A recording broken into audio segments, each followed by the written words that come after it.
Product ഒരു water ബോട്ടിലുണ്ട്. പേരുണ്ടാവല്ലോ. അതെ, പതുക്കെ എടുത്താൽ മതി. വാ, ഓറഞ്ച് ഇവിടെ നിൽക്കുന്നു പോലെ വെയിലത്ത് നിൽക്കല്ലേ. അങ്ങോട്ട് പോ, അവിടെ സിറ്റ് ഔട്ടിൽ കയറി കിടക്കും. ചെറുത് കാറിൻ്റെ അടിയിൽ പോയി കിടക്കുന്നു.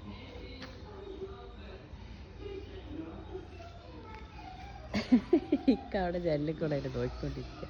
അവിടെ ഫ്ലിപ്കാർട്ടിൽ നിന്ന് കുറച്ച് പ്രോഡക്റ്റുകൾ വന്നിട്ടുണ്ട്, ഓർഡർ ചെയ്ത്. അത് മേടിക്കണം. ഓ അന്തട മോനെ, ഓ ചെറുത് കണ്ടില്ല, ഇവിടെ ഇങ്ങനെ നടക്കുകയായിരുന്നു. അവിടെ ക്യാറ്റ് ഫുഡ് ഉണ്ട്, ഓറഞ്ച് കഴിച്ചതിൻ്റെ ബാക്കി, അത് മണം പിടിച്ച് നിൽക്കുകയാണ്.